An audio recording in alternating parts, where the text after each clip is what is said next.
That's something I didn't know that Q was questioning. I guess I'm an incomplete gay. I'm not a complete gay. I mean, you are. I am. That's true. We can't even use our pun.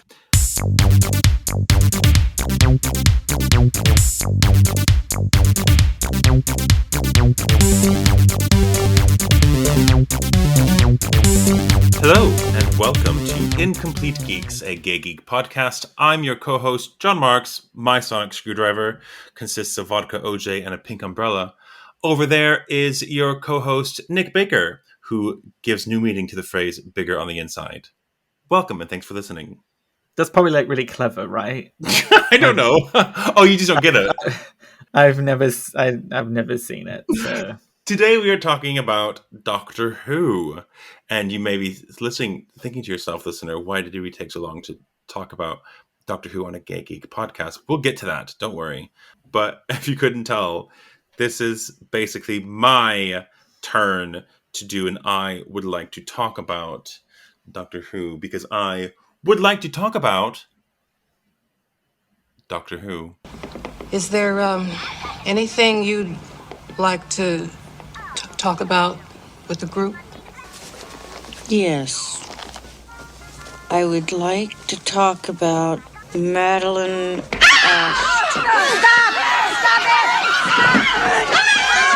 If you do like this show, please let us know by giving us a 5-star rating on Apple Podcasts or giving us a good rating on Spotify, Google Podcasts, or however you listen to your podcast. We're on there as well, but I don't know what you do on there. I don't know what you do on there. So basically, yeah, help us out by giving us a rating. Let your friends know. If you want to comment on anything that we say, please do so at incompletegeekspodcast@gmail.com. Let us know your thoughts and ideas. Give us some ideas for what you want us to talk about. We'd love some ideas. We're running out. I'm kidding. That's a lie. We're not running out of ideas. We're not running out, but our ideas might be shit. So we'd love to hear what yours are. So we're starting to wonder if things we're talking about are getting nicher and nicher. But obviously, we are Incomplete Geeks, so we want to hear about what trips your gay and or geek triggers in your brain. So thanks for tuning in. Today I'd like to talk about Doctor Who. You might be asking yourself, why is the American on a podcast with an American person and a British person? Why is the American talking about Doctor Who? Nick, what is your experience with this TV show, which is a significant part of many British people's upbringings? It's such a core part of especially British geek culture. I have never seen it. Never ever. I have not an episode, not a Christmas special. I have no idea what the concept is. I have no idea why people care. I did know David Tennant and Matt Smith and Jodie Whittaker were the latest Doctors, and now we have a new one which is fabulous, but we'll get into that later. But I don't know what it is. I don't know. Yeah. I don't get the appeal. I've seen people make fun of it on various Family Guy episodes and stuff like that. But yeah, I have no idea. So I'm excited to learn more. And how gay is Doctor Who? How gay is Doctor Who? You're going to be in for a treat. So basically, I also see it's cropping up more and more in a lot of American pop culture shows that reference pop culture in general. It's have you ever seen the TV show Community? Yes, some of it. Fantastic TV show. I recommend it. All but the 4th season. Basically, it they do like a piss take in that show called Inspector Spacetime, which is it's just a very funny reference. It is such a significant part of British culture, and I hadn't heard about it until I came to this country about 15 years ago. Like all things that you get introduced to, I was dating somebody at the time who was a really big fan of Doctor Who and who was aghast that I had never heard of this TV show. But that kind of fell into the category of, sure. I'm just American. I've never heard of it. So it fell into the same category as like Kate Bush, that I had never actually heard of this part of, I never heard of Steps, that kind of thing. Doctor Who was not a new thing. But because at the time, the show had recently been revitalized. That was when the show came back on air in 2005. That was made to start watching all those TV shows. And then I continued watching it up until we broke up. And then it became one of those shows where I wasn't really trying to watch it, but I was aware of it. And then as the new sort of actors came in, new showrunners came in, I kind of lost touch with it a little bit. until recently, the new news is out, and I'm actually excited for it again. Is that a brief overview? Yes, I mean that is brief overview. Do you feel qualified to answer this question? Yes. What the fuck is Doctor Who? Oh, right, okay. So I thought that was the question. Are you qualified? Yeah, fine. I'm a fan. I'm probably bordering on like a super fan, but I'm not. I know that there's so many super fans out there that know a lot more than I do. But Doctor Who is the name of the show. Back when the show was around in the 60s, 70s, it was also the name of the character, but has since become, they've dropped that. It's basically the name of the Doctor is he or she, they are just the Doctor. So the show is called Doctor Who. It's a story about a time traveling alien who tends to have a lot of interest on Earth for some reason or another, probably because the show is made here, but here on Earth. But when it came out in 1963, it was just a TV show about a time traveling alien with a posse, and he had like a grandchild as well, and a few companions who would go on with him on adventures, solve mysteries, beat the bad guy, save the planet, whatever planet they were on, and then move on to the next planet. As sort of like a sci-fi romp. And when the actor who played the Doctor was, I think he was sort of, his health was declining more and more, but they wanted to continue the story. They invented this thing called regeneration. That's something that the Doctor could do when he was in ill health, or later incarnations. Whenever he was like critically injured, he would just regenerate into a new body. And there's a lot of sort of rules revolving around that, but that was their way of getting just a new actor to come in. And a lot of times they just kept all the other actors were the same, not always, but they kept a lot of those ones the same, and they just had a new sort of actor playing the title role. And that went on for like through the 60s into the 70s, with probably the most iconic actor, Tom Baker, playing it with the big, you recognize the big scarf with all the colors. That's very much a, Yep. He was every person that I know that ever grew up watching Doctor Who, they always have a doctor that is their doctor. And Tom Baker, who played the fourth incarnation, tends to be a lot of people's doctor. How many doctors have they had? That's a very good question. I'm not qualified to answer that question so much, but I do know that the new one that has been announced, Ncuti Gatwa, who will be the 14th incarnation of the Doctor. However, they have... So just that's the answer, by the way. It's not the answer. Because it's a time traveling show. Google says 14, but there's been other incarnations that are not included in the numbering system kind of thing. Oh, okay. Well, I feel that wasn't my question. My question was... There have been 14... So there have been 14 actors playing 14, this bloody part. There have been 14 main, top billing actors who've played the Doctor in the show since 1963. So... Good God. When it ended, it kind of abruptly ended in 89, I think. I'm going to fact check myself on this. In 89. So in 89 it ended. There was a TV movie with it ended with the 7th Doctor. There was a TV movie with the 8th Doctor, which was meant to kind of revitalize it amongst American audiences because it was set in California. Didn't really. But that actor, Paul McGann, went on to do a lot of audio stories as well. So he was very much a part of the story. When the show was brought back in 2005 by Russell T Davies, that was then would have been the 9th Doctor, Christopher Eccleston. And then we moved on with David Tennant, Matt Smith, Jodie Whittaker, and then Jodie Whittaker's eventual reincarnation into Ncuti Gatwa, who is due to take up the mantle in 2023. Also, no, that might be wrong. It might be later this year, 2022. I don't know. But also, 2023 is the 60th anniversary. So they're making a special, which they're now filming with a lot of actors from the recent show coming together, including like David Tennant's coming back with Catherine Tate. They're going to get some other people. The villain of that 60th is going to be Neil Patrick fucking Harris as like this bad guy, which we know nothing about. And the show is coming back to Russell T Davies, which is why I'm getting excited about it. Getting a little bit ahead of myself, But basically, that's the Doctor. So also the Doctor, he's a time-traveling alien. He has a ship called a Tardis, which takes the form of a blue police box, which I'm sure you've seen. The story about that is that it actually is it's got, to use sci-fi language, its chameleon circuit is broken. And so it's kind of, normal TARDISes can take the shape of anything to blend into their environment, but it got stuck in like 1940s London, and it's just stuck as a police box. That's the story. That's cute. Yeah. So it's good for marketing. Here's the toy. It's a TARDIS. He always has at least one companion. So the companion is like the guest star. In the earlier part, it was in the very early parts, it was his grandchild with a few like teachers, and they come and they go.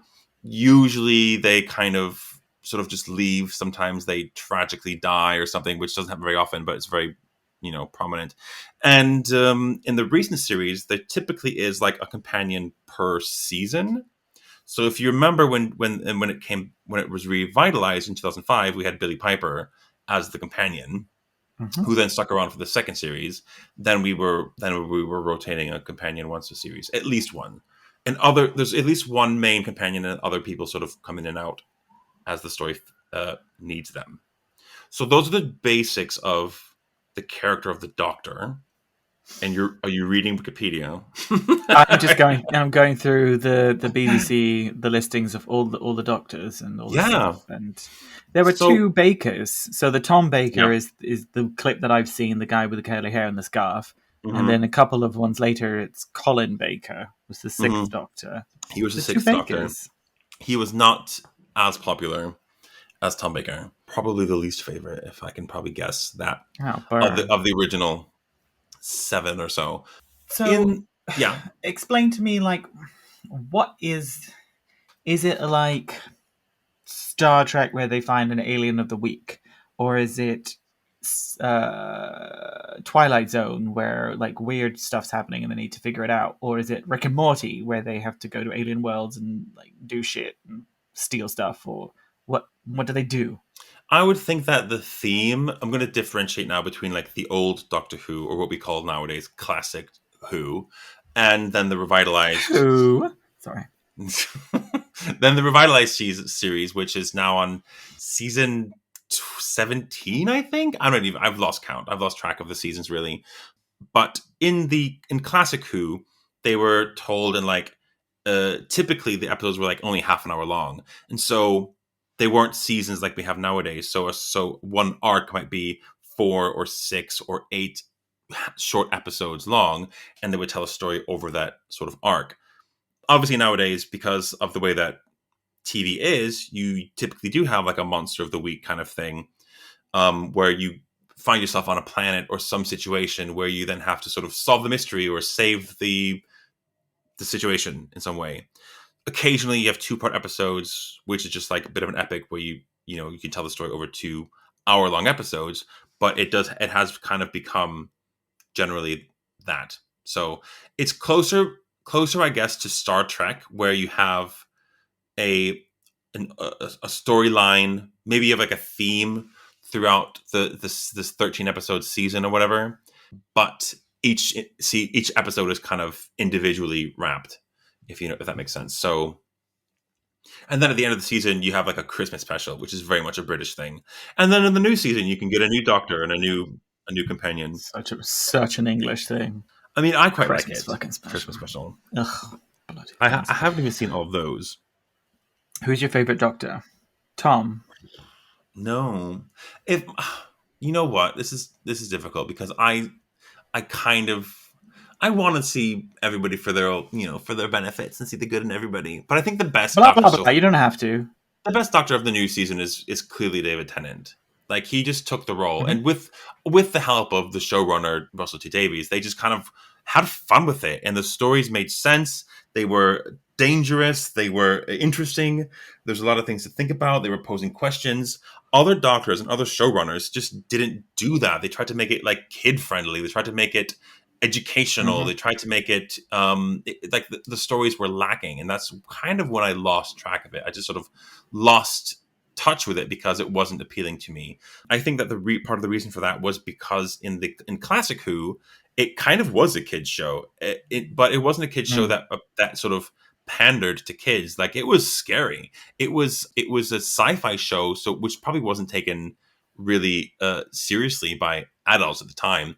But kids watched it to be scared, and even though we had these like 60s and 70s special effects, they were still effective, and a lot of the kids back then still enjoy it nowadays. So I think I've seen a smattering of shows from Classic Who. I think my favorite Doctor from the Classic Who is probably the third Doctor, Jon Pertwee, because he just has that cool style. It's very, very much of his time, like sort of late 60s, early 70s, just kind of cool. He just sort of plays it really well with the big curly hair, and his costume was fabulous as well. The guy that I dated, his Doctor was the seventh Doctor, because he kind of grew up at the time when he was on the show in the 80s, and that was who he grew up with. So that was his favorite. But they all have sort of good episodes, and they all have interesting storylines. They all have some crap storylines as well. But just because of pure style, and because I can look at the Classic Who as one thing, I quite like Jon Pertwee. There's not a lot of his episodes that still survive, but what I've seen, I like.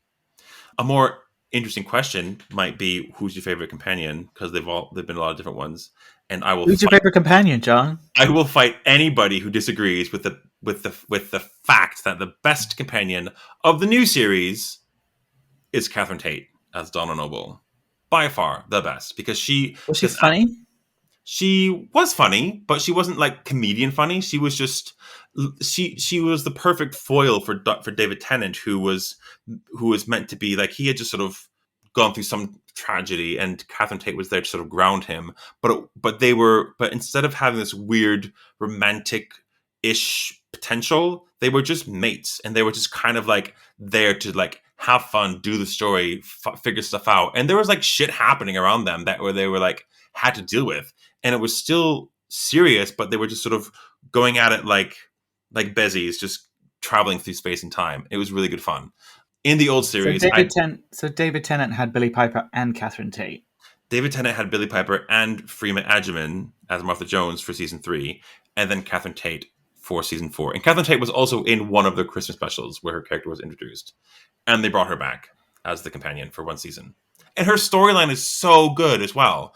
Like, in terms of the writing, like what happens to her and what she goes through is heartbreaking. Like, you're there because you care so much about her. She's like, when she has to sort of make the sacrifice that she does, we're like, oh my gosh, I love you. And then, of course, she pops up in like a 50th anniversary special, obviously, because how could you not bring her back? And she's back in the 60th anniversary special with David Tennant. They're filming right now. We've yet to see how that's going to turn out. If it's going to be just sort of like a obviously it's a time travel show. So is it going to be sort of taking them out like from the middle of their story and popping it into the 60th anniversary special? We don't know, but it's whatever they do is going to be great, I'm sure. One of the reasons I'm excited about it as well is the return of Russell T Davies, and I just want to sort of Russell T Davies. When I said I wanted to talk about this, Drink every time John has said Russell T Davies. Please listen to the show, RTD. We love you. One of the things he won't, but one of the things I'm really excited about is because of his storytelling. When he left the show is when Matt Smith came in, and Matt Smith's storyline was taken over by Stephen Moffat, who had written some of the best episodes in the first couple seasons. Ugh, Stephen fucking Moffat. Oh, do you know him? What do you know about him? I just know he's the one with Sherlock, and he did the Dracula one. Oh, yeah. So he kind of did something similar with Doctor Who in the fact that he tried to be clever, didn't really work, and it kind of fell apart story-wise. And I know that I've said to you before that what I look for in a good TV show is a coherent story. That's why we like Marvel. That's why we like Star Trek, for example. You build a universe, you set up the rules, you want to sort of make it entertaining to watch in that regard. He screwed it up. I've lost touch with it. He then went on to have Peter Capaldi as the 12th Doctor. His companions were largely forgettable. And basically, he tried his best, but he was still stuck under Stephen Moffat, sort of trying to be clever. He didn't have a companion for a few episodes, which was kind of weird, kind of a bit sort of meandery. And then came Jodie Whittaker, which I did try to watch a few episodes of hers. I like her as a doctor. I think the writing is not great. And that was when they were trying to be a bit educational with it. Like every other episode, she popped to like some period of time. But like, let's learn about the Afghanistan, Pakistan division of making a country kind of thing. Or let's I think I've seen clips go like back that. to Yeah. 1960s America with racial tensions, etc. Had a mixed effect. But she had 3 companions, which was effective. Okay. Sorry, I'm just gonna rant unless you say something to guide me. Where else can we go? So it's geeky. Yes, very much. Is it gay? That is a very good question. Yes, very much. Okay, great. Thank you for listening. Bye. Okay, thank you. Bye. Overtly gay, or like gay themes, or how is Doctor Who gay? Let me put it this way. If you were to ask me that about classic Who, I genuinely don't know what makes it gay. Obviously, you have like really flamboyant costumes or like extravagant storylines. Is he quite camp? Is the Doctor quite camp? Or does it depend on who? In classic Who, there were elements that were quite camp, which I wonder if that's why people clung to it. But I seem to like people who are older than us and have remembered these old TV shows from the 60s, 70s, etc., tend to be LGBT because they really clicked with these stories. I can't quite put my finger on exactly why that's true, but it is kind of that thing we were talking about before about on another episode about escapism in a way. And there's a feeling of this sort of doctor who looks like a human but is totally not.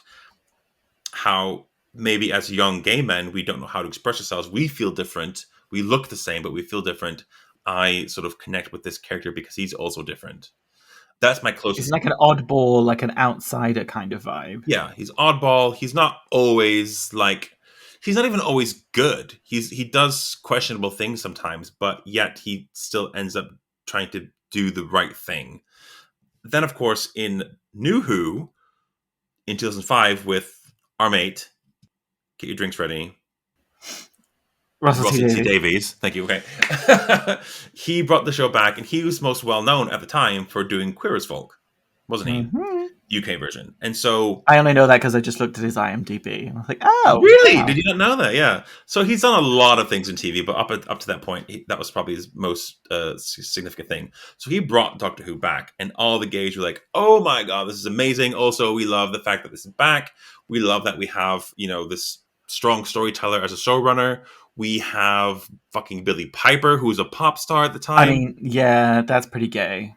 That's pretty gay. Having Catherine Tate in it is pretty gay as well. But Billie Piper in it is super gay. Yeah, it was. And then 5 or 6 episodes in, we have a character called Jack Harkness who comes in, who's played by John Barrowman. He comes in, he's this like sex positive, bombastic, will shag anything if it's got 2 legs kind of character. And he was a big hit, and he sticks around for a few episodes. And then he has his own sort of storyline, eventually ends up having his own fucking spin-off show about his character. And that was the sort of the fact that he was so pansexual. He would just it sort of brought the show even closer to gayness without being overtly gay. Like there was. Did he fuck guys? Yes. I don't know. On the show? He definitely flirts with the doctor. Like he flirts with, like cool. He and Billie Piper are like, oh, he ignores you too. Yeah, classic. But he definitely flirts with male characters. I don't know about the amount of sex because obviously that's not why I watch the show because I'm a nerd about it. I'm watching nerd and still want to see banging. True, but I didn't watch Doctor Who for the banging. I watched Torchwood for the banging. So in Torchwood, which was at the time was like the adult spin-off of Doctor Who. Oh, that was a Doctor Who spin-off? Okay. Did you not know this? Yes. Yeah, so I don't know anything about this show. Okay, So I'm going to look up the year, actually. So Doctor Who, yeah, so 2006. So it was just a year and a bit after the relaunch of Doctor Who. They spin off with this character, Captain Jack Harkness, played by John Barrowman, giving him his own show called Torchwood, which is like an adult version of Doctor Who. In case you didn't know, you probably do if you're listening to this, but Torchwood is an anagram of Doctor Who. I'm just watching your eyes.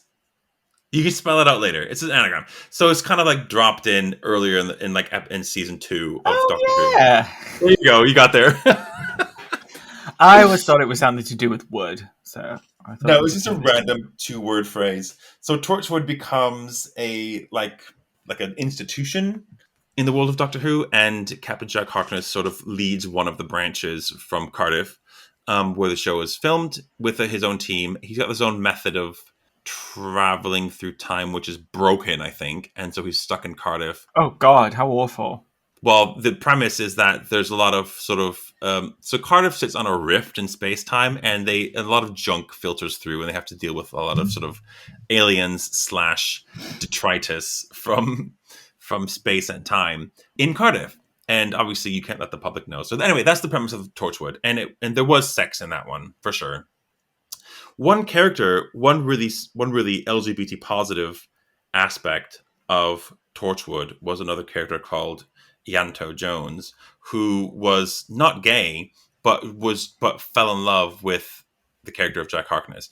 And at one point in the show, this character, who is like one of the supporting cast, I suppose, one of the other lead actors, has a talk with his sister, and the sister's like, "Oh, so are you gay?" And the Ianto Jones is like, "Well, no, it's not all men. It's just this man, like something about him, kind of thing," and breaks down that sort of prejudgment about what it means to be LGBT in a way. So that's the character, and obviously with him with Jack Harkness as front man, the show was at times very gay. Why is it LGBTQIA+, but there's no P in it? Pansexual? I don't know. Yeah. I mean, I still think the most common way to reference it is LGBTQ+. Well, it used to but a few years ago, it used to be LGBT. Mm-hmm. And back when I was in uni, it was LGB. I remember that, yeah. Anyway. Gay Straight Alliance, GSA. Q tends to be like a catch-all for everybody else. Queer. Well, eventually it's just going to have to be queer, right? Because we can't keep adding letters because the alphabet mafia is ridiculous as it is. Q was always queer, wasn't it? Queer or questioning was always kind of thing. So once the next generation are totally fine with being queer rather than I was called queer as a slur. Yeah, but I don't think the kids are anymore. So. I'm sure I was too. That's something I didn't know that Q was questioning. I guess I'm an incomplete gay. I'm not a complete gay. I mean, you are. I am. That's true. We can't even use our pun completely gay in that way. I'm not a complete. Yes, I am actually. When the show moved on from David Tennant and his lot, I think it felt definitely less gay. But like I said, I didn't really sort of keep up with the show as much. I do know that recently there's a lot of characters. Oh, there's like a lesbian couple as well. One of them's a lizard person. So they're like recurring guest stars, and they're really cute.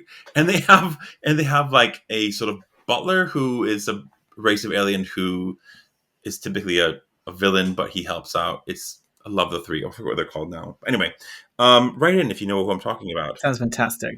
Yeah, but Jodie Whittaker has 3 companions. One of them, the female companion called Yaz, does fall in love with the Doctor.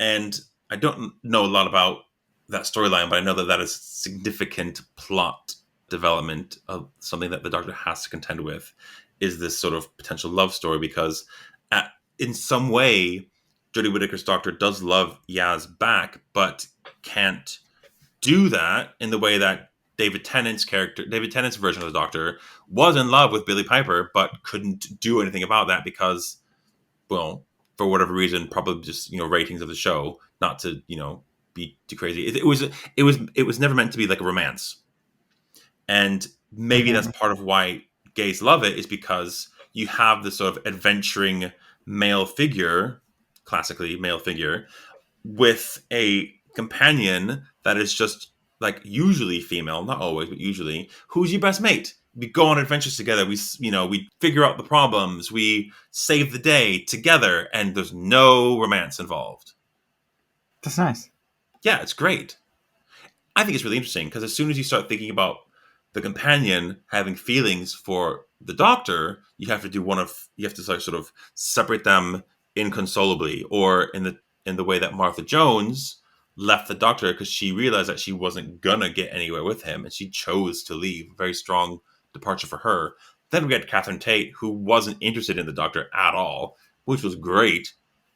And then when Matt Smith came in with Clara, I forget the actor's name now, but they were both quite young, and there was like kind of like a frisson there, and it was just weird. Like it became weird, and then you had the next companion with Peter Capaldi was called Billy, who was flat out lesbian, wasn't interested, but it still didn't have that sort of that matesy kind of fun adventure type thing. And then it just became weird. And then we have Jodie Whittaker with 3 companions, and now we're back to sort of falling in love with the Doctor again. And who knows what the future holds? Well, we do know what the future holds. Isn't that part of the gay geekery excitement? Yeah. We do know what the future's going to be. Yeah. A lot of people nowadays are going to say like, oh, this 60th anniversary we're trying to save the show. And I guess it has sort of in its own way gone downhill in terms of storytelling and viewership and whatever else. But I still think it's a good show. The show has kind of lost its direction in what it wants the audience to be, I think. So with our man Russell T Davies coming back in, we can Russell T Davies. There you go. We can take a drink. We can think about what it was like. A bit of sort of nostalgia, where it's like, I remember those episodes. It was great, and he just had a lot of danger and fun and adventure, basically. And I'm very excited to see where this goes. Also, in terms of LGBT casting, we've got Ncuti Gatwa, who I've never seen Sex Education, but apparently I should. I was like, oh, he's rather attractive. I'm quite excited about this coming forward now. His companion is going to be an actor called Yasmin Finney, who was on Heartstopper as the trans friend. Did you watch Heartstopper? I didn't. It's too young. I'm not excited. I did watch a few episodes, and I'm the same as you. I just don't. I just can't. I just can't. It's lovely. I'm very happy that it did really well, and that's great. I'm 40 fucking years old. I can't watch 16-year-old boys fall in love and be happy. No, I'm with you. I can't. I'm with you. Okay, but they were in this. But she think that she identifies as she now. I don't know. I'm sorry if I'm wrong, but they are going to be the new companion, and that's also the first openly trans actor sort of in the show. As far as I know, probably the first trans character as well. If they decide to do it that way, I don't know. But it's very exciting. Does the whole sci-fi traveling kind of vibe mean that it's more open-minded about having gay and queer and trans people in it, or is the fact that it's a legacy show from the 60s and 70s, which are obviously sexist, racist, and homophobic? Probably. Does it feel very like a normal, natural progression into that, or does it feel kind of forced? It's like let's make a female doctor, I don't know why I did air quotes, just female doctor, and a black queer doctor now, or does it kind of work? I don't know. I've never felt like it was forced. I kind of feel like the answer to your question is pretty much yeah. I mean, the fact that it is sort of a sci-fi romp through time and space, and you have all this opportunity to do all this crazy stuff. I can't think of any sort of specifics where the Doctor and their companions explicitly encounter like LGBT storylines per se, but they don't shy away from it, obviously, which I think is quite forward. I can't think of any sort of instance in the old, and again, I've seen only a few from classic Who that feature stuff like that, but I think the ability was there in the same way that you could say that Star Trek did occasionally. Yeah, exactly. You know, even as a product of its time, it's just sort of the options there. Well, some, yeah. I can't. Let me put it this way. I can't think of any time where I felt like, oh, that's weirdly straight or something like that. But yeah, so it kind of does. It feels natural. When people sort of complain that like Jodie Whittaker is a female doctor and you can't have a female doctor, like fuck you. Like it's a sci-fi show. First of all, you're not beholden to have only male doctors. It's such a stupid argument. I don't think anybody listening to this show is going to disagree, but basically, so now that we have a black doctor on their way, it's not even the first black doctor because randomly, and I didn't see this episode, but randomly in the recent season, maybe the one before, there shows up an incarnation of the doctor who is a sort of stern, no nonsense black woman with these amazing glasses, and again, like a fantastic outfit as well. And when they meet each other, there's a bit of confusion. Like, hang on, how come I don't remember you? Because neither one of them remembers the other one. And it's like, where did you come from? Or what happened here? So there's a mystery now that hasn't been solved.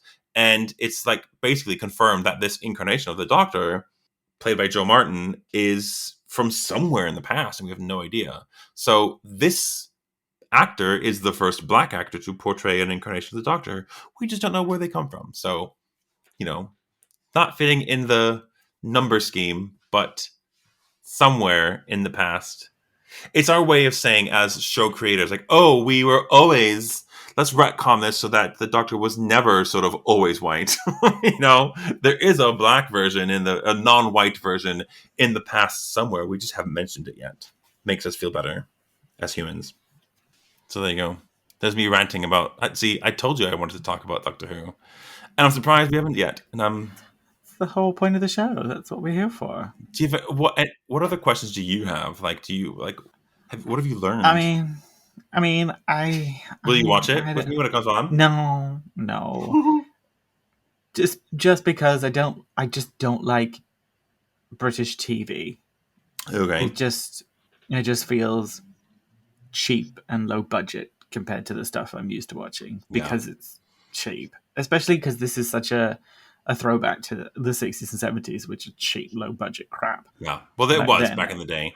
There was a time, I want to say maybe like 5 years ago, when I read an article, Doctor Who was the most expensive show ever created on BBC. Probably, yeah. Because of sci-fi, or because of CGI, basically. So yeah. Do you think it will keep going? Do you think it will go on forever? Or do you think it'll get tired? It's a good question. I think that it almost died recently because it kind of lost its audience. It was trying to... I mean, I think it knew that it had to sort of entice newer, younger audiences, but it did it in a really bad way. Whose fault that is, I don't know, but it was probably a misstep. Get your drinks ready. If Russell T Davies can reinvigorate the series and... Russell T Davies. Yep. And make it fun again and increase viewership, it has a good chance of sticking around for a good couple years again more. And there's still hope for me to be on the show in some capacity, because why not? Ooh, what would you like to be on the show? A companion, obviously. Okay. You don't want to be the Doctor? Well, I mean, there's never been an American Doctor, but so would I have to put on there's been like Scottish Doctor. Actually, Ncuti Gatwa was a Scottish actor, so I wonder if he's going to be putting on an accent. Is he Scottish? Mm-hmm. Oh, cool. I know nothing about him, but I have read his Wikipedia page. Rwandan-born Scottish actor. And I'm glad I did that, because I would have pronounced his name wrong if I hadn't looked it up, basically. I mean, that's why I've never heard his name pronounced. I've only seen it written, so I would have got it wrong. Did you watch Thingy Thing, Sex Education? I watched season 1 and 2, and it was good. But again, by the time season 3 came out, I was like, I can't watch a show about kids in school. I've been doing this my entire life. I can't watch the same stories about kids in high school. It's very good. The cast is very good. Good approach, but I don't care about teenagers' love lives and it's so dramatic being in school. It's like, you haven't done your GCSEs yet. I don't give a shit. No. Yeah. Wait till you get to become an adult and pay fucking rent. Then you can complain to me about your fucking hormones. Yeah. Oh, yeah, I'm with you. God. I forgot it was a teenage show, but I will watch it for Gillian Anderson, who is my spirit animal. She's insane. Yeah, she's incredible. Incredible in that show. If Gillian Anderson and Julianne Moore could have a baby, that would be... Carrot Top. No. And all the English people won't know what that is. That's funny. Fine. No, but no. Ugh, no. That's, I don't know where I was going with that, but you've thrown me for a loop. Yeah, I would like to be a companion. I'd love to be anything. Like there's been a lot of sort of LGBT actors on the show. We've had Russell Tovey was on it for it. Yeah, he was I think he was in the Christmas special that had Kylie Minogue as the companion for one episode. I think that was the same one. Kylie, oh jeez. I believe so. And we've had a number of sort of LGBT actors. So, yeah, I mean, why not? I'd love to, back in the day, maybe they don't do it anymore, but people said I used to look like John Barrowman. And I'd be like, yeah, I'd play a time agent. That's what he played in the show. I'd have to shave my face though.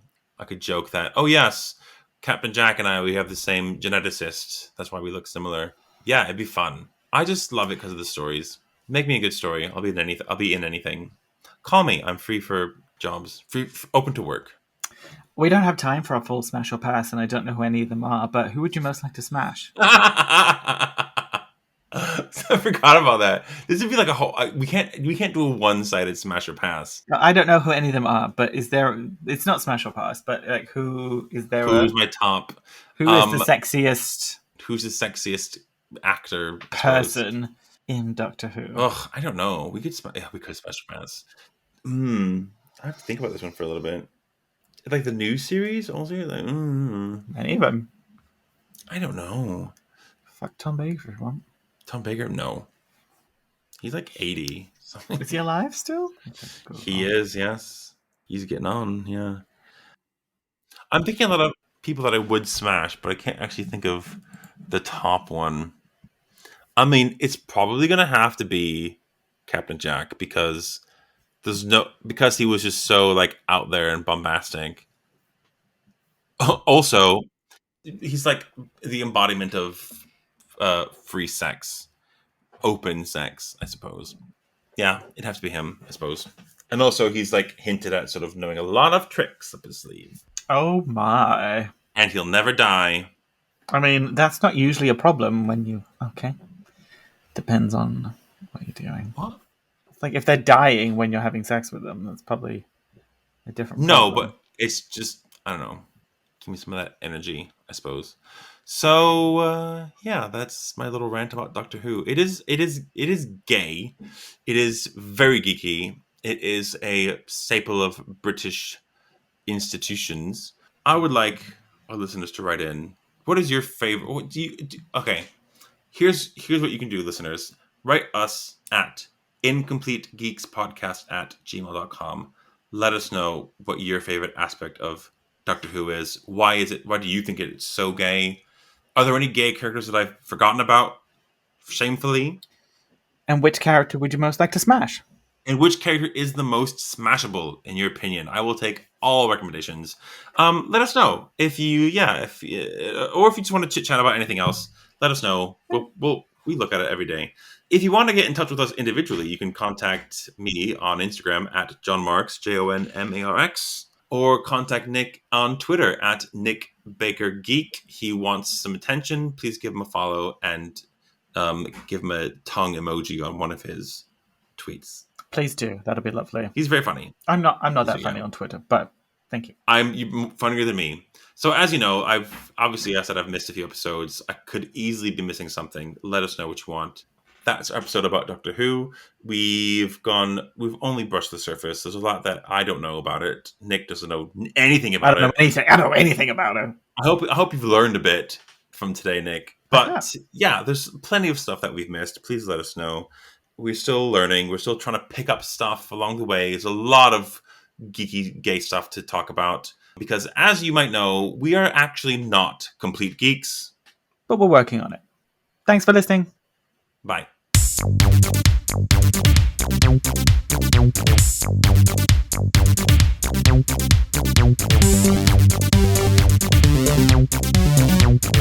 you.